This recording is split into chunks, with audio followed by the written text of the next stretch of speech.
world of 1 billion people, there is one who is destined for you.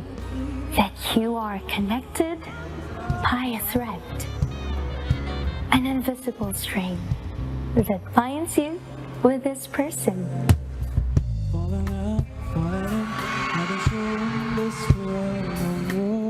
Bukod sa mga makaantig damdaming musika, isa sa mga pinakakaabangan ng mga manonood ng Wishdate concert ang live acting. If you happen to be listening, please come out. At sa ika-10 installment nito na ginanap sa Araneta Coliseum kagabi, kita sa audience ang enjoyment sa nasaksihang Wishdate na pinamagatang Invisible. How much love I have for you. Nakita ko na yung wagas mong pagmamahal. Ayon sa rising star na si Kate Yalong, matindi ang kanyang stage fright at dahil first time niyang sumabak sa live acting ay naging matinding challenge ito sa kanya. Kanina talaga, before ako mag-step dun sa stage, grabe, iiyak talaga ako. I have a stage fright talaga. So, nilalabanan ko po talaga yung fear ko na to by doing this. Yung challenging part po dun is, siguro yung mapantayan nyo po yung acting mo on screen and lalo na po sa live. This is my very first project po na nag-acting ng live. Usually kasi po on screen lang talaga ako and camera. So yun po siguro yung challenging part na ilagay mo yung character mo from the shoot nyo before na ikaw ulit as a different person, as Kara. Ayon pa sa aktres, malaking tulong ang maibsan ang pressure sa kanya ng maaliwalas na working environment. Parang nagtatrabaho talaga ako dito for KDR Music and for Wish. Napakagaan ng loob ko. Sa tingin ko, sa tao talaga na sa paligid ko, no pressure.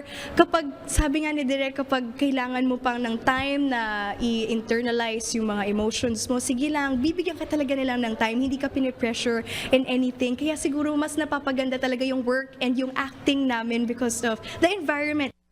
Ang Good Morning Kuya host at aktres na si Ira Mariano, di rin maiwasang makaramdam ng pressure kahit na ilang beses na rin nakapag-perform sa Wishdate. This is Helen, your DJ on the invisible string.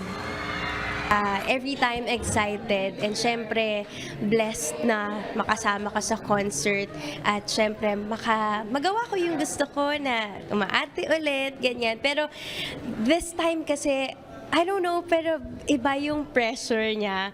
Kasi the last time, yung sa Solstice at sa Twilight, maganda yung naging, kumbaga, response ng ating mga audience. So parang na-pressure ako na, hala, kailangan mas galingan ko sa performance na to. Or mapantayan ko man lang yung nagawa ko last time. Ito na ang ika-10 installment ng Wishdate concert at huli ngayong taong 2023. Ngunit asahan pa ang mas maraming exciting na kwento na mabibigyang buhay sa susunod na taon.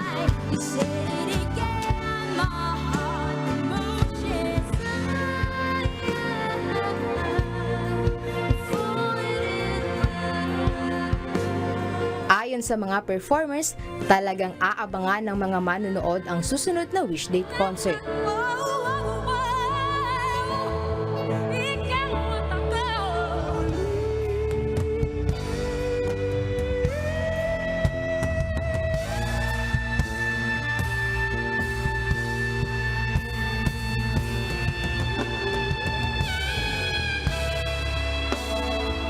Napansin ko ang Wish, medyo nag-innovator kayo na marami kayong pinauso.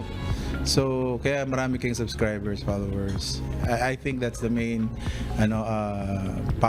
yung force ng Wish, yung creative ideas that you guys come up with. First of all, we are so grateful na nakasama kami dito and lalo sa crowd, grabe, ang saya ng crowd. Ramdam mo yung love, ramdam mo yung alam nila yung kanta namin, alam mo, kinakanta nila. So, talagang nakakataba ng puso.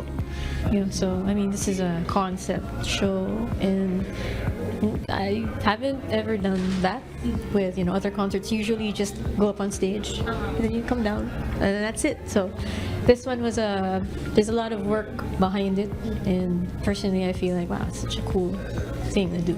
And it's hard to pull off. Like, it's challenging. I wouldn't say hard, but like, challenging. Getting people together. It's a huge task, you know. It's that. Ayon sa mga performers, talagang aabangan ng mga susunod na Wish Day concert. Catherine Brown, UNTV News and Rescue. Diyos ang aming sandigan, serbisyo publiko ang aming pinahahalagahan.